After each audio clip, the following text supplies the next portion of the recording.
just wanted to draw people's attention to the resource folder that we have. It's a box folder. And in the folder, you're going to find a couple of really important documents, some of which are yours to kind of take away after this, and others we'll be referring to during the session. I want to just highlight the agenda, which will be kind of our roadmap for what we're doing. And so I just want to share with everyone that, if I could share my screen just for a quick second. In the agenda, what you'll find are the kind of things that we want you to kind of walk away with at the end of the session, which are to be able to think about sort of values mapping as it relates to career planning. Thinking about an individual needs assessment for yourself, and then actually thinking about how to kind of apply these towards career planning and preparation. We're going to be focused on doing some sort of overview and principles, and Larissa is going to lead that for us.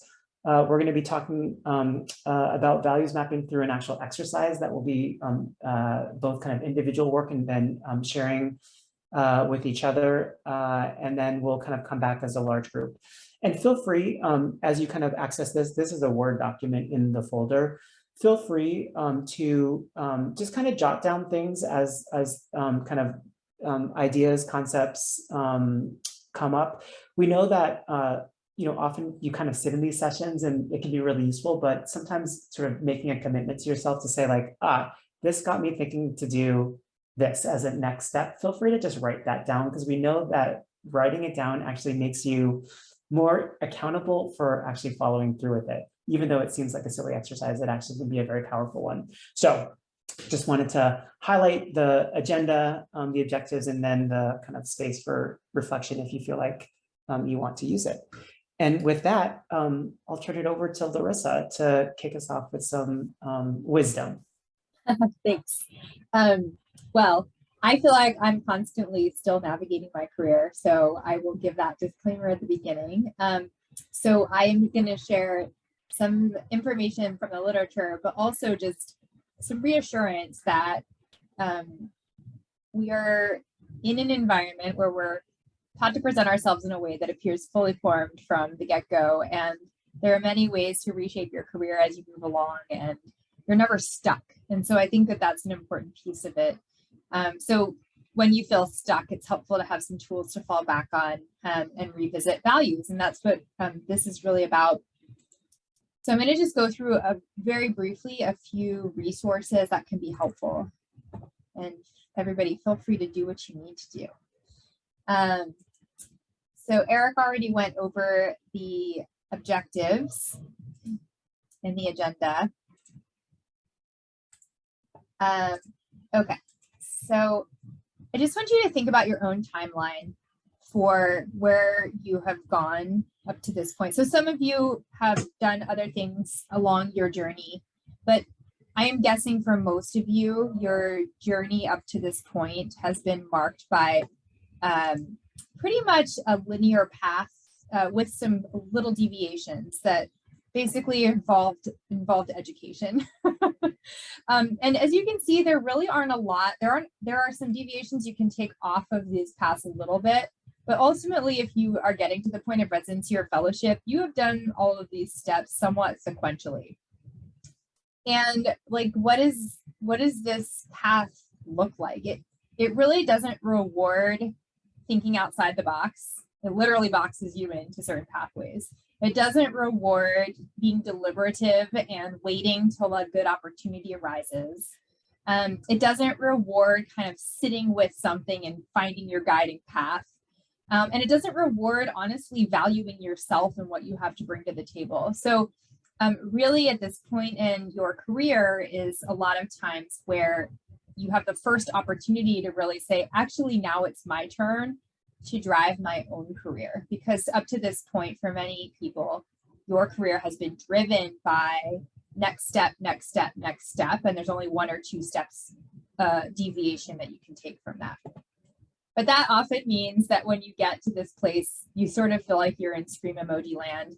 And you just are like, well, I don't want to be in the unknown. Like, I want to figure out what I want to do right now. So we'll talk a little bit about that. And one approach I think is really helpful is to think about moving in terms of thinking your career from tactics to values or tactics to vision. I had a mentorship meeting early in my career where one of my mentors asked me, what do you want to do? And I said, oh, I would love to be X, like a position, a specific position. And she was like, that's too tactical. And I was like, that's not tactical, that's visionary. I can't even imagine myself being in that role. She's like, it's too tactical. She's like, that position will then define you. You're not defining what you want to be. And she actually literally made me write a vision statement for myself, which I felt a little sheepish to do, but it was really helpful in letting me guide my career, not being guided by what's available. So that's really hard to do. It doesn't feel possible sometimes in academic medicine or even outside of academic medicine, but it is possible. So the difference between tactics and values is some of what we'll try to outline here. So instead of looking for a goal or position, or that's something that's short interval, really this is about moving towards thinking about what will help you to thrive in your career. It will help you to focus instead of looking at the little details of a specific job or position, thinking about long-term big picture and alignment. And from being risk averse, which our medical training definitely leads us to be, to balancing comfort with a little bit of risk taking in the setting of uncertainty. So that's some of what we'll be talking about here. And keep in mind, there's different ways to approach your next 1 to 2 years right out of residency versus your long-term career. So medicine is maybe one of the only professions where people do tend to stay in the same job sometimes for a few years. That's really uncommon outside of medicine. And it doesn't have to be the way things are in medicine. You actually have quite a bit of flexibility, even though it doesn't feel that way initially. So why is it so hard? So I already highlighted that in our medical training, we're really taught to not tolerate uncertainty, to make decisions that are decisive and have closure and get us to the end. And so most of us are pretty uncomfortable with a high degree of uncertainty. It's just the way people tend to be wired to go into medicine. That said, people have different degrees of tolerating uncertainty. Some of this is profession specific, or people who are in a certain profession tend to have more tolerance of uncertainty than others. You can actually do instruments or tests to figure out your uncertainty tolerance. And I put a link to that on the next page. But it can help you to just get a sense like, am I somebody who really is likely to make a decision because I feel uncomfortable, rather than it might be the right time or the right decision to make. And even knowing that about yourself can be helpful in making decisions. And then the other piece of this is self-valuation. So many of us go into medicine with imposterism, which I don't think is a syndrome, but rather a product of the way that achievement-based culture is set up most frequently. But many of us are in this mindset of, oh, I hope I can measure up. And I think really when you're done with medical training, there should be a mind shift from, I hope I get a job, to I am some good stuff now and my job should be wanting me. And that's really true. And it's hard to own that. One phrase that I think is helpful if you are someone who is apt to not take credit for your own success. When you start to think about your own values and accomplishments, instead of saying, I am this, one way of doing that feels more comfortable to people can be, I am a person who has experienced these things. So I am a person who has these skills. And that slight separation from owning it directly can sometimes help you to illustrate what your successes are. And there's some more information in some other references I provide about how to do things like that. So here's some resources. The exercise that Erick is going to lead will map you through thinking through a lot of these different domains. But I wanted to point you to some of the common resources people use outside of medicine to navigate some of these finding your way type challenges, which outside of medicine, this is what most people are doing with every job that they're trying to look for. So you can take a tolerance of uncertainty scale. I put the link there to that scale. More of a self-assessment to help you just identify where you are on that spectrum. It's not right or wrong, it just is. And you can learn resources for increasing your tolerance of uncertainty when it's appropriate. For identifying your own strengths, if you're like, I don't really even know what my strengths are right now, besides like repleting potassium or, you know, doing a skin biopsy or doing a reflex exam, or setting up somebody's radiation. You can revisit those things that have always been true to you with different instruments. So the Myers-Briggs, many people have taken. Has anyone taken the Myers-Briggs? The Myers-Briggs personality indicator. It's not like a fortune cookie or like a litmus test or anything like that. It's but it can help you to identify your preferences or the types of environments or work styles that are useful to you. You can take some abbreviated, shorter versions for free online. You have to pay to take the full version. But if you've never done one before, it can be helpful to just not only understand yourself, but understand how you differ from other people that you might work with and how as a team you can work together. And then Martin Seligman at the University of Pennsylvania developed the field of positive psychology. And one of the key instruments in the positive psychology test is the VIA character strengths test. And this is just a list of different strengths that you can rate and really identify what your signature strengths are. And the idea behind this is if you know what your signature strengths are, you can lead with that in your values based decision making to highlight your strengths and also, you know, put yourself out there as your best you. So you can sign up for that. That one is free. You just have to create an account, but you can take it for free. And then this is probably the best known book in the field. It's been around since the 70s and it's actually updated every year. I read the edition from 2021 recently, and it is, they have updated it to make it more in line with the times in terms of a lot of important concepts like your rights to not be discriminated against, your rights to, for, you know, the types of questions people can't ask you and things like that. But it also has a lot of self-work workbooks where you can actually go through a really in-depth exercise beyond that sort of expands upon like what Eric is gonna work on with us today, that helps you to map out these different domains here that are important in jobs. So who are the people you jive with? What kind of working conditions are important to you? What types of skills do you bring to the table? What types of knowledge really makes you tick?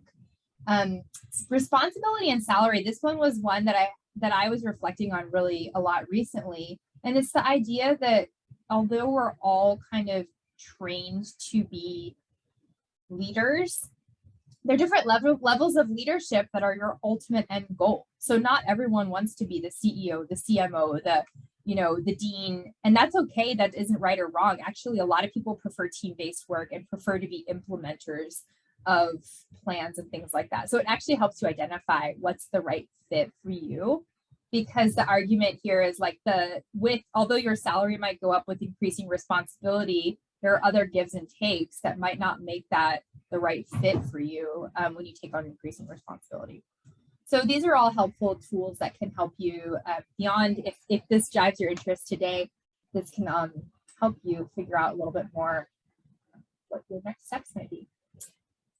And now I will turn it over to Eric to go through some values mapping. Awesome. Thanks, Larissa. I will say, Larissa turned me on to the Parachute book, and I'm halfway through the current edition, and it is really, really helpful. And I found it to be it's a fun read. Okay, we're gonna do an exercise, and we're actually gonna do this exercise individually because it's gonna be most impactful done individually, but we're gonna do a little bit of sharing with each other. And so we'll activate, kind of take advantage of some breakout groups, and we'll figure out kind of who's in the best space to do that when that time comes. But what we're gonna do is a values mapping exercise, and I'll share my screen, but feel free to follow along in the box folder. Welcome, Ryan. We're just about to jump into an exercise, and so we're gonna put the link that we're gonna be referring to just so that you have a copy of it, but let me share my screen. So I'm gonna just show the kind of worksheet at kind of maybe just like the 30,000 foot perspective, and then we're going to dive into steps 1, 2, and 3 together. So the 3 kind of steps that we're going to be doing individually before we come back together and do some sharing in pairs are going to be steps 1. So this kind of section here. Step 2 around career and professional goals. And then step 3, a little bit of reflection based on what we've kind of thought about in steps 1 and 2. So we're going to be doing the kind of the light blue sections. And then we're going to come back together for the light green section, which is going to be kind of sharing this process and thinking about the specific questions that we've highlighted for the partner share. What we're going to first start with in step 1 is essentially trying to understand what we value and what we might value less. And I will say that this kind of exercise is incredibly helpful because when people say like, well, what do you value? It's like such a broad question, right? They can say like, well, I think I value teamwork, or maybe I actually value salary, or maybe I value independence, or maybe I value anything that like doesn't create a state of uncertainty. But like what do you value question is a really important one. And so we're going to go through a values mapping exercise to try to understand what are our higher priority values and our lower priority values. The instructions are there, and we'll have you feel free to take a little bit of a deeper read in it. But essentially what you're going to be doing in this first part is you're going to be assigning a 4, a 3, a 2, and a 1, and you can kind of see the anchors of very important to not important at all in your future career. And going through each of the highlighted values in the second column, and a little bit of a description on the right, you're going to rank each of these as a 4, a 3, a 2, and a 1. For this exercise, you have unlimited 4s and unlimited 3s and unlimited 2s and unlimited 1s. And what we're most interested in are the ones where you actually highlight that as a 4, and you're going to list these in this box underneath. Now, I will say that if you're finding yourself as you go through this exercise saying, yep, that's important, yep, that's really important, yep, that's really important, yep, that's really important, and you're giving everything 4s, I would just nudge you a little bit. Even though you have an unlimited amount of 4s, the world might not be so unlimited when you're trying to think about a zero-sum game with some of these values. So while I didn't take the approach of saying you have like 10 4s and 10 3s and 10 2s and 10 1s, do be mindful of the fact that if you find yourself valuing everything or not valuing anything at all, just to challenge yourself to have a little bit more heterogeneity in the spread. So that's going to be step 1, and that will take us some time in terms of some individual work. We're going to then turn to step 2, which is actually going to be much more tactical, as Larissa was sharing. It's not going to be so visionary. It's going to be much more tactical. And in step 2, we're going to really be thinking about, okay, well, what are some longer term career and professional goals? And like thinking about longer term meaning like not 30 years out, but like what's 3 to 5 years out? What's a place that you feel like would bring you happiness? And how might you kind of anticipate, or how might you imagine kind of the breakdown of that time in where you are now, in thinking about sort of where you want to be going forward? And so that's going to kind of take step 2. And you're going to sort of put down some percentages of kind of where things are now, and that will kind of be in sort of contrast to kind of the big picture of where you want to be going. And then in step 3, you're going to kind of synthesize sort of the first and the second steps and sort of take a look at some of the questions that step 3 asks in a self-reflection. And I think that in total will take us about up to, I'm guessing, somewhere around sort of 3:55, 4 o'clock. We'll kind of check in to see how people are going pace-wise with this. But we want you to kind of do steps 1, 2, and 3 as an exercise in the worksheet individually. And then we'll break up into pairs just to be able to actually talk to someone about what this process was like and some of the questions that step 4 has to offer. But we won't move to step 4 until we kind of have checked in with the timing. And so we imagine that people will wrap up by 3:55, 4 o'clock, and we'll check in along the way.